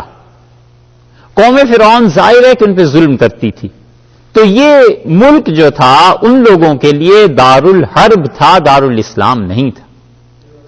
تو کہتے ہیں جب کوئی آدمی دار الحرب میں رہ رہا ہو تو دار الحرب میں حربی کافر کا مال جب مسلمان کے ہاتھ لگ جائے تو کافر حربی کی ملکیت زائل ہو جاتی ہے اور مسلمان اس کا خدا کے قانون کی وجہ سے خود بخود مالک بن جاتا ہے. حربی کافر تھے یہ سارے. حربی کافر کا مطلب یہ ہے کہ وہ بنی اسرائیل اور قوم فرعون دونوں ایک دوسرے کے دشمن تھے، انہیں اپنے دین پہ عمل کرنے کی اجازت نہیں تھی، جنگ کی کیفیت یہ سب چیزیں تھیں بنی اسرائیل کے لیے. انہوں نے بنی اسرائیل نے دار الحرب میں، مصر دار الحرب تھا، تو انہوں نے زیورات ان سے لے لیے، ادھار پہ مانگ لیے. اللہ کا جب حکم ہوا کہ تم یہاں سے نکل جاؤ تو اب یہ دار الحرب سے نکل کے آزاد زمین میں آ گئے. وہ جہاں بھی تھے وہ دار الاسلام ان کے لیے بن گیا. تو دار الاسلام میں پہنچنے کے بعد یہ جو دار الحرب کا مال تھا حربی کافروں کا، اس کی ملکیت وہاں سے زائل ہو گئی اور اس کی ملکیت ان کے ہاتھ آ گئی، یہ اس کے مالک بن گئے. جیسے کہ دار الحرب سے ہجرت کرنے پہ صورتیں بعض ایسی بھی ہیں کہ اس عورت کا نکاح ٹوٹ جائے گا. دار الحرب میں میاں بیوی دونوں تھے، دونوں نے اسلام کو قبول کیا، دار الاسلام میں چلے گئے، ان کا نکاح قائم رہا. بیوی نے ہجرت کر لی اور اس کا شوہر زندہ ہے وہاں. یہ ہوا ہے مدینہ منورہ میں، مکہ مکرمہ میں سینکڑوں خواتین ہجرت کر کے مدینہ منورہ چلی گئی، ان کے کافر شوہر وہاں زندہ تھے. قرآن نے بتایا کہ ان کا نکاح ٹوٹ گیا کیونکہ دارین کا اختلاف ہو گیا، دو جگہوں کا اختلاف ہو گیا. تو دار الحرب اور دار الاسلام اس طرح اس کے احکامات بدلتے ہیں. تو یہ چونکہ تھے حربی کافر، تو حربی کافروں کا مال جب مسلمان کے قبضے میں آ جائے تو کافر کی ملکیت کا حق زائل ہو جاتا ہے. کیا انہوں نے جو زیورات مانگے تھے اس کی دلیل یا ریفرنس کیا؟ جو انہوں نے زیورات مانگے تھے، ہم نے عرض کیا کہ سارے مفسرین اسی کو لکھتے ہیں اور تاریخ میں بھی یہی آیا. قرآن پاک کی بعض آیات سے بھی یہ معلوم ہوتا ہے، آگے کہیں آئیں گی تو عرض کریں گے کہ انہوں نے ان سے زیورات لیے تھے. ہر کوئی یہی لکھتا ہے. تو اس سے وہ ثابت کرتے ہیں. کہ دارالحرب جو ہے اس کے احکامات اور دارالاسلام کے احکامات دارالسلام کے وہ الگ الگ ہیں، اور حتیٰ کہ کافر کی ملکیت زائل ہو گئی، کافر کا نکاح ختم ہو گیا، اور وہ دارالاسلام میں ہے وہ عورت وہ اپنا نکاح اب کرے دوسری جگہ، اور اس کے ساتھ ساتھ جو پیسے جو چیزیں دارالحرب سے آ گئی تھی دارالاسلام میں وہ چیزیں جائز ہو گئیں، کافروں کی ملکیت کا حق زائل ہو گیا۔ اس اصول کے تحت جو مباحث ہیں وہ تو ہیں خیر فقہ کی کتابوں میں، وہ تو ہے لمبی تفصیل، اس کو چھوڑ کے ایک بات یہ صرف کہنا چاہتے ہیں کہ چند برس پہلے بعض لوگوں نے جو یہ فتویٰ دیا کہ امریکہ دارالحرب ہے اور پورا یورپ دارالحرب ہے، ان سے کوئی جا کے پوچھے کہ حضور اب یہ فتویٰ بھی دیں کہ دارالحرب میں کافروں کا مال مباح ہو جاتا ہے، جائز ہو جاتا ہے، تو لوٹ لیں ان کی املاک کو، کیا یہ جائز ہو جائے گا؟ ایک جی آپ نے ایک اپنے پرانے درس میں کہا تھا کہ جب وہ جو خواتین ہجرت کر کے آئی تھی اور ان کا نکاح ٹوٹ گیا تھا تو وہ مال جو دینا ہے جو ہاں حق مہر کا، وہ تو واپس، تو آپ تو کہہ رہے ہیں کہ وہ ان کی ملکیت ضائع ہو جاتی ہے۔ جی بتاتا ہوں۔ اچھا، تو یہ جو مسئلہ ہے کہ دارالحرب میں جب آئیں خواتین تو نکاح زائل ہو گیا مدینہ منورہ میں، اللہ تعالی نے فرمایا کہ ان کے کافر شوہروں نے جو مال خرچ کیا تھا ان کا اس زمانے میں جو حق مہر دے دیا تھا وہ حق مہر انہیں واپس کیا جائے۔ وہ حق مہر اس وجہ سے نہیں واپس کرنا کہ ان لوگوں کے یعنی یہ اس وجہ سے یہ عورتیں رکھ لیں کہ یہ اب عورتوں کی ملکیت میں، بلکہ وہ تو خرچ ہو چکا، وہ تو اس نے اس لیے کیا تھا کہ نکاح اس کے عوض میں فائدہ اٹھائے، تو اب پیسہ تو رہا نہیں باقی، تو ان کو مالی نقصان نہ دیا جائے، کیونکہ مسلمان آگے دارالاسلام میں دارالحرب کے جو کافر ہیں ان کافروں کا مالی نقصان نہ کیا جائے، یہ ایک اصول کی بات وہاں آئی تھی۔ اور دوسرے اصول کی بات یہ آپ یہ کہہ رہے ہیں نا کہ آپس میں ٹکرا رہی ہیں باتیں، یہی اچھا پہلے ایک بات پوری کر لوں، وہ یہ ہے کہ جن لوگوں نے اس کے دارالحرب ہونے کا فتویٰ دیا تھا وہ سوچیں کہ اگر یہ سارے ممالک دارالحرب ہیں تو پھر یہاں پر کافروں کا سارا حق ملکیت زائل ہو گیا، اور کافروں کا حق ملکیت زائل ہونے کی وجہ سے مسلمان اسے لے لیں، تو یہ غلط باتیں اور غلط فتوے ہوتے ہیں، اور ہوتا یہ ہے کہ جذبات کی بنا پر ایسی باتیں کر دی جاتی ہیں اور غیر ذمہ دارانہ احساس سے، کیونکہ ایک لفظ کسی کو شریعت کے مطابق کہہ دینا، اس لفظ کی امپلیمنٹیشنز کہاں کہاں پر ہوتی ہیں یہ سوچنا بھی ضروری۔ ایک آدمی کو کہنا کہ یہ اس کے والد ہیں، اس کا مطلب یہ نہیں ہے صرف کہ اس کے والد ہونے کا ٹائٹل اس پہ لگ گیا ہے، اس کا مطلب یہ ہے کہ اس آدمی کی جو باقی اولاد ہے وہ اس کے بہن بھائی ہیں، اس کا مطلب یہ ہے کہ یہ دونوں ایک دوسرے کے وارث بھی ہو جائیں گے، اور اس کا مطلب یہ بھی ہے کہ قانونی طور پر وہ عورت جس سے اس بچے کی پیدائش ہوئی ہے یہ بچے کی ماں بن جائے گی اور اس کی دوسری طرف سے بیوی بھی بن جائے گی۔ یہ ایک ہی چیز ہے، اس نے کہا اس کا باپ ہے، اور اس کی امپلیمنٹیشن دیکھیے کہاں کہاں پر جا کر ہوتی۔ تو اس لیے کسی بھی ملک کے متعلق کہنا کہ دارالحرب ہے، دارالحرب ہونے کی وجہ سے پھر تو شراب کا کاروبار بھی جائز ہو جانا چاہیے، پھر تو مسلمانوں کو سود لینا بھی جائز ہو جانا چاہیے، بہت سی اس کی تفصیلات ہیں۔ ہم صرف یہ بات کہنا چاہتے ہیں کہ جن لوگوں نے کچھ عرصہ پہلے یہ سارا کہا کہ دارالحرب ہے اور جہاں کافر کوئی مل جائے امریکی مل جائے اسے مارو یہ کرو، ان سے کوئی کہے حضرت اس فتوے کی امپلیمنٹیشن جہاں جہاں پر ہے اب بھی جائز ہے، اور جب ووٹ مل جائیں زیادہ اور اسمبلی میں آ جائیں اور ممبر بن جائیں پھر فتویٰ بھی بدل گیا۔ یہ کون سے دین کی باتیں؟ یہ چیزیں اسی لیے مسلمانوں کو خراب کرنے والی ہیں کہ وہ شرعی مسائل کو غیر ضروری طور پر والعیاذ باللہ اپنے ذاتی رجحانات کے تابع کر دیتے ہیں کہ جو ذاتی طور پر رجحان ہے وہ ہو جائے ایسے۔ جہاں تک اس بات کا تعلق ہے کہ اللہ تعالیٰ نے وہ مال واپس کرنے کا حکم دیا تھا تو وہ مال اس وقت کسی کے پاس تھا ہی نہیں، وہ تو سارا خرچ ہو گیا۔ یا تو ہوتا نا مال اس وقت موجود تو وہ ان کے لیے جائز ہو جاتا. جو چیزیں یہ لے کے آئی تھیں وہ ان کے لیے جائز تو تھیں وہ مال رہا ہی نہیں تھا. اس لیے اللہ نے فرمایا کہ اگرچہ وہ تمہارے پاس اس وقت نہیں لیکن اس کے باوجود تم واپس کرو, انہیں لوٹاؤ, کیونکہ تم نے اسلام کو جو قبول کیا ہے تو اس کے لیے یہ مالی قربانی بھی ضروری ہو. اس اعتبار سے وہاں حکم یہ آ گیا. تو فرمایا اللہ تعالی نے کہ من حلیہم, یہ جو زیورات لے کے آئے تھے ان زیورات کو سے انہوں نے بنایا. اچھا, ان زیورات کو انہوں نے توڑا پگھلایا, یہ تورات میں آیا ہے کہ حضرت ہارون علیہ الصلوۃ والسلام نے ایسے کیا, حالانکہ یہ بات غلط ہے. قرآن نے وہ نسبت انہی کی طرف کی ہے.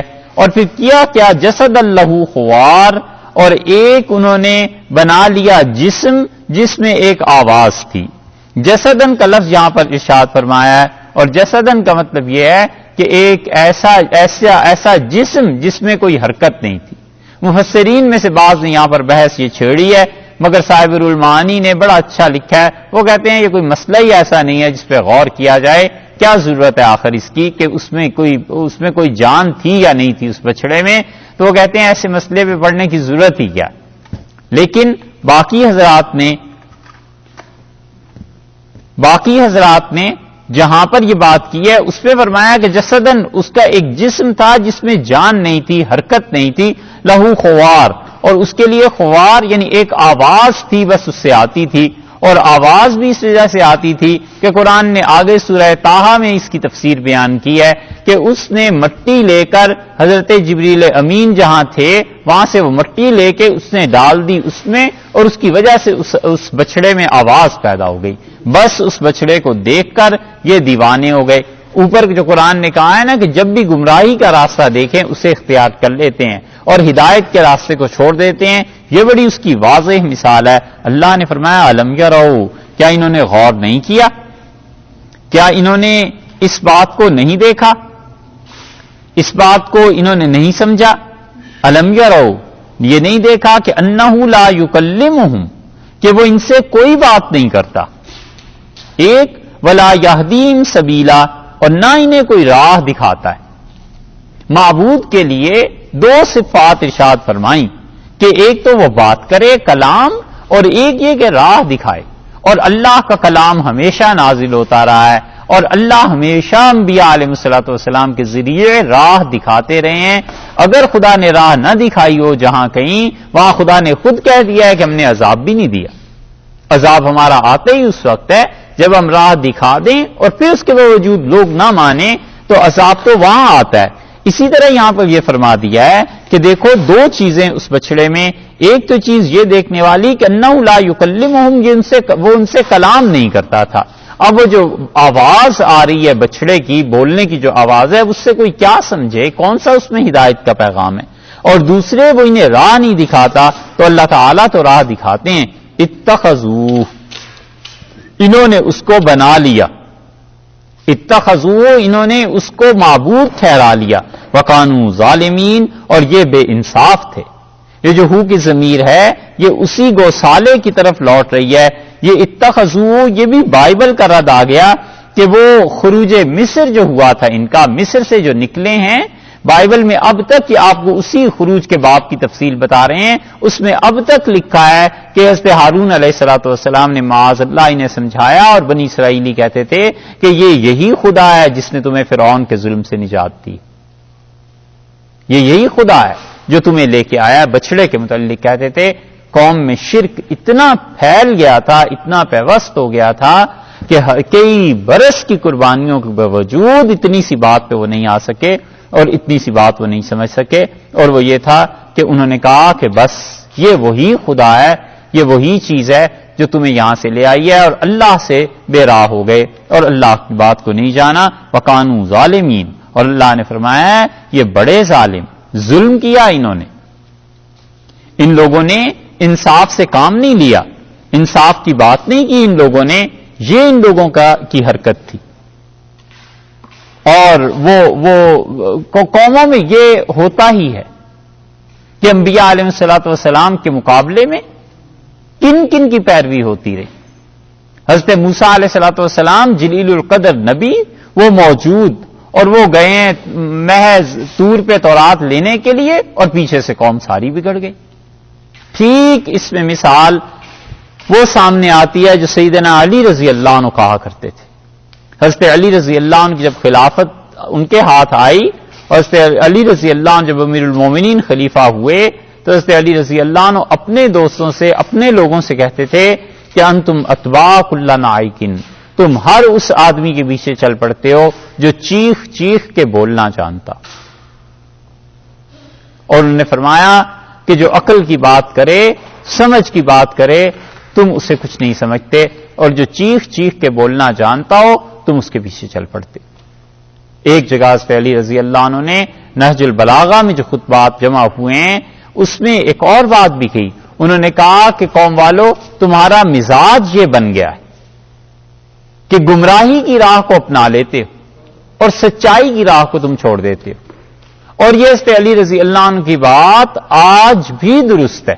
40 ہجری کے قریب قریب انہوں نے فرمایا ہوگا، 40 میں تو ان کی شہادت ہی ہو گئی تھی، اور اس کے بعد اب دیکھ لیں تو 1385 برس گزر گئے ہیں، لیکن حالت یہی ہے کہ جو قوم میں چیخ چیخ کے بولنا، جذباتیت، ایسی باتوں کو کرے، لوگ اس کی سنتے ہیں، اور جو کوئی بھلا مانس ہو، جو کوئی سنجیدگی کی بات کرے، لوگ اسے سننے کے لیے تیار نہیں ہوتے۔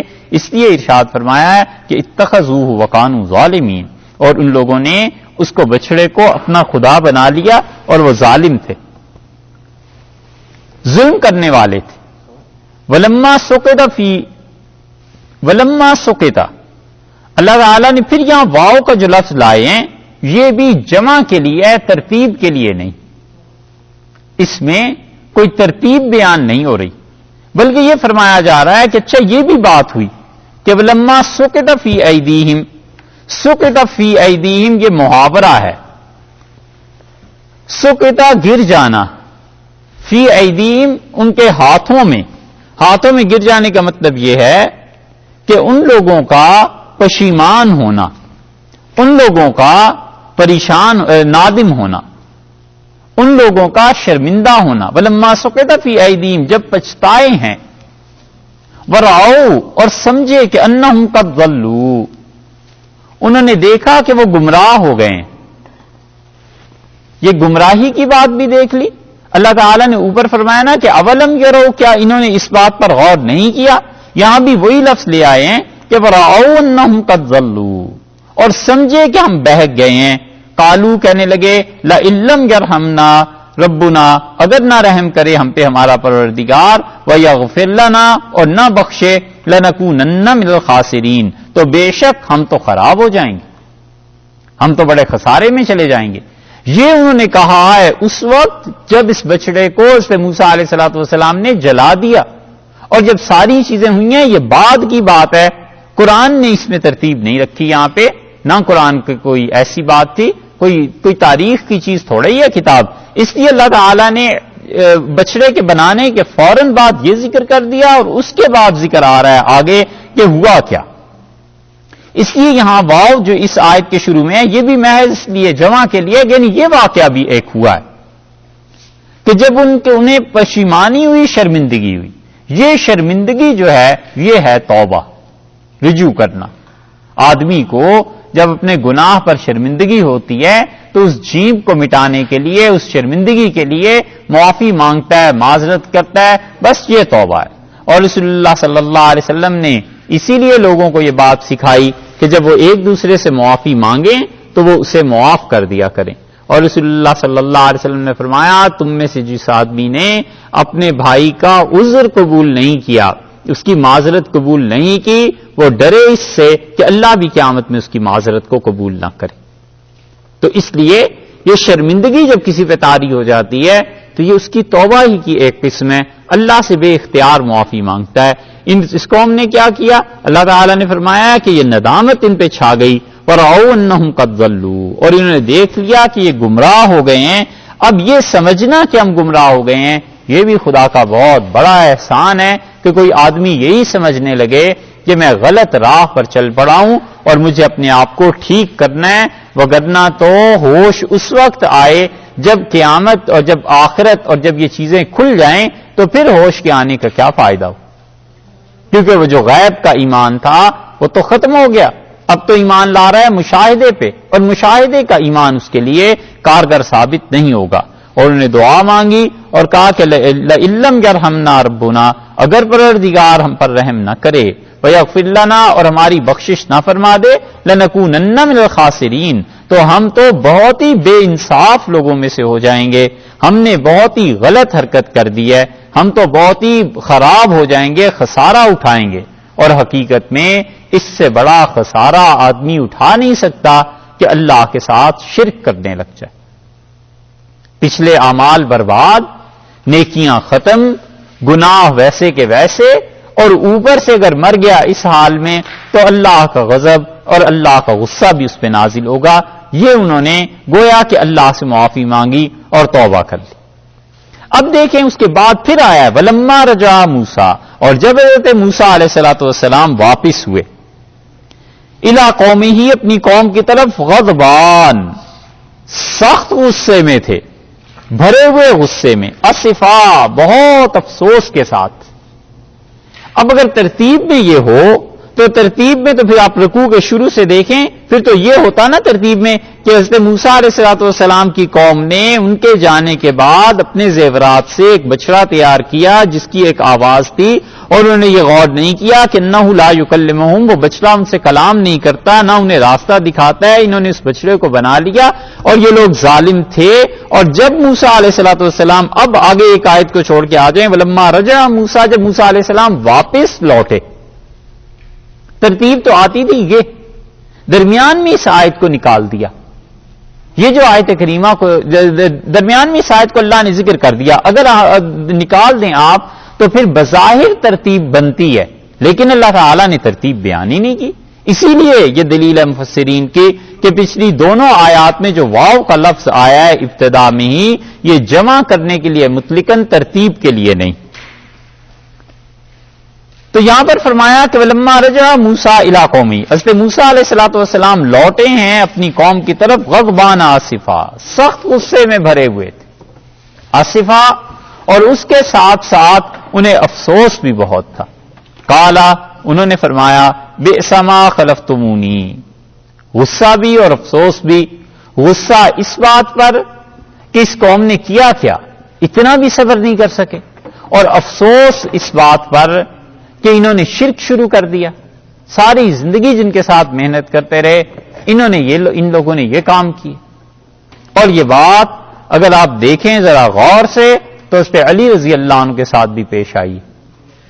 ان کی شخصیت میں حضرت موسیٰ علیہ السلام کی ایک جھلک نظر آتی ہے کہ وہ ساری زندگی محنت کرتے رہے، کس طرح خلفائے کرام رضی اللہ عنہ کے وہ ساتھ رہے، سب چیزیں ٹھیک رہیں، اور جب ان کی اپنی خلافت آئی ہے تو ایسے نالائق لوگ انہیں ملے کہ اس پہ علی رضی اللہ عنہ کہتے تھے کہ معاویہ رضی اللہ عنہ اگر میرے ساتھ تبادلہ کریں فوج کا تو میں اپنے 10 سپاہی دے کے ان کا ایک لے لوں. فرماتے تھے میں تم سے کہتا ہوں جہاد کے لیے نکلو، تم کہتے ہو بڑی چلے کی سردی پڑ رہی ہے، اس وقت تو نہیں جانا. اور جب میں تم سے کہتا ہوں اب جہاد کے لیے نکلو، تم کہتے ہو اس غضب کی گرمی میں نکلیں. جب اعتدال پہ موسم آتا ہے تو تم کہتے ہو بڑا کٹھن راستہ ہے، اور تم کسی صورت میری ماننے والے نہیں اور میرا ساتھ دینے والے نہیں ہو. اور میں اللہ سے یہ دعا مانگتا ہوں کہ خدایا مجھے تم سے بہتر لوگ مل جائیں اور تمہیں مجھ سے بدتر ملے. ایسا آدمی ہو جو میرے مقابلے کا نہ ہو، میرے بعد تمہیں ایسے لوگ مل جائیں. حضرت علی رضی اللہ عنہ کی بددعائیں بھی اس میں آئی ہیں نہج البلاغہ میں، اس لیے کہ اتنا بڑا آدمی جب وہ دیکھتا تھا کہ محنت ساری زندگی کی تو غصہ افسوس تو ہوتا ہی تھا. وہ محروم تمنا کیوں نہ سوئے آسماں دیکھے کہ جو منزل بمنزل محنت اپنی رائے گاں دیکھے. تو آسمانی کی طرف دیکھنا ہے کہ کیا ہو رہا ہے.